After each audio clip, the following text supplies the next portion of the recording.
If history teaches us anything, it is that teams lumbered with the golden generation tab can usually be expected to indulge in pre-tournament hubris, lose their best player to serious knack before a ball's been kicked, take a work experience kid along as one of their strikers, put the right people in the right positions, chop and change systems from one match to the next, grind out a couple of miserable wins, stink the place out, lose on penalties and end up praying that a foreigner can take some of the blame.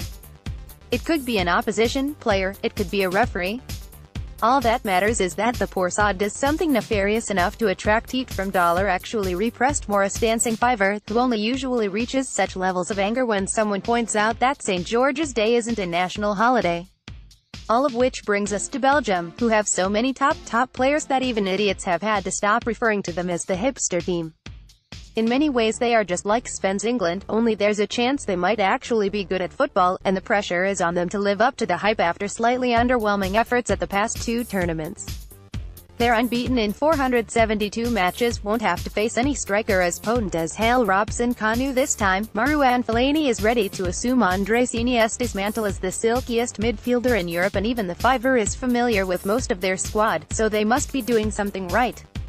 Other than a row over the lyrics in a proposed and thankfully cancelled Ethics World Cup song, things appear to be falling into place. Belgium have been given a kind draw, with the minnows of Panama, Tunisia and England expected to be scrapping over second place in Group G, and their hottest talents are in excellent form. Kevin De Bruyne has helped Manchester City win the Premier League, Romelu Lukaku is Belgium's all-time leading scorer, Moussa Dembele has plenty of admirers, Eden Hazard has taken Chelsea to the FA Cup final, and Fellaini is Fellaini. Everything's going well, which is where the sense of unease comes in. For while outsiders expect Belgium to do well, regular watchers of the Red Devils aren't quite as convinced. For starters, they lack World Cup pedigree, having failed to produce much of note since a fourth-placed finish in 1986, while there are also doubts over tactics used by Bobby M., a man who is only marginally more popular than Sam Allardyce with Everton supporters and who once tried to build a defense around Antolin Alcaraz. There are fears that a 3-4-3 system will expose Yannick Carrasco's defensive naivety at left wing back, and while Bob can choose from some classy centre-backs, Toby Alderweireld is looking rusty after falling out of favour at Tottenham. It's been a concern, he said on Monday, and if a man who once labelled Gareth Barry, one of the best English players ever, is low on optimism, then it's surely only a matter of time before the curse of the golden generation tag takes hold. You heard it here first, Panama 4-3 Belgium. Quote of the week: if you rejected the team, I do not think you should come back. I respect what he said and those who said, yes. He has not called me, but he's definitely not included in the plans for the World Cup. Sweden manager Jana Andersson insists Zlatan Ibrahimovic will only be in Russia under his own steam. A worker is seen this week manufacturing a Zlatan latex mask in Cuernavaca, Mexico. Obviously. Photograph, Carlos Tischler, Rex Shuttershock support The Guardian. Producing The Guardian's thoughtful, in-depth journalism, the stuff not normally found in these emails, obviously, is expensive, but supporting us isn't. If you value our journalism, please support us by making a one-off or recurring contribution. 5 letters.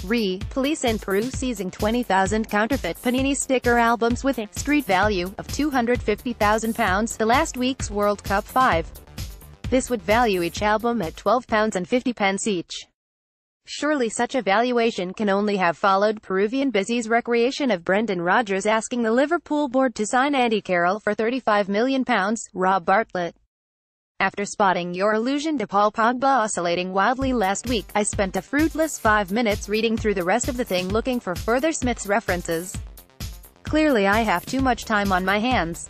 Then again, I read the Fiver every day, so this is hardly news. Roger Mosdale, send your letters to the .boss@theguardian.com with the 5 in the subject line. Or just World Cup Fiver, if that's easier.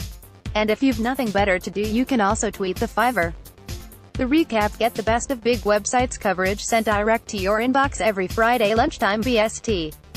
Has the added bonus of being on time. Sign up here. News, Bits and Bob's. FIFA's Secretary-General Fatma Samoura has been reported after being accused of alleged breaches of its ethics code relating to Morocco's bid to host the 2026 World Cup. These claims against me are totally ridiculous and baseless, she said. Fatma Samoura. Photograph, Sergei Karpykin, Reuters. Alex Oxlade-Chamberlain will miss England's campaign after suffering knee knack against Roma. Absolutely devastated, he sighed. Inter's Argentina forward Mauro Icardi fears he still won't make their final squad for Russia. "I dream of playing in the World Cup, now or later," he chirped. "I have that goal. If it is not now, it will be later." Mikel Johnobi says Nigeria won't be taking it easy when they visit Wembley for a pre-tournament friendly against England in the 2nd of June. "There will be no option for us other than to give our best," he roared. "It'll be a big occasion and a big match for both teams. And South Korea's preparations are going well, according to coach Shin Tae-yang. We are currently studying Sweden and Mexico," he cheered. "We've already analyzed their friendly matches last month. Still want more." The rise of Russia's neo-Nazi football hooligans. A brand spanking new World Cup stunning moment. Simon burnt in on Clive Thomas's Zico baiting in 1974. Plus Simon on Haiti shockings offs Italy. France's outsiders are making late bids to go to the World Cup, reckon Eric Devon and Adam White. Oh, and if it's your thing, you can follow Big website on Big social face space.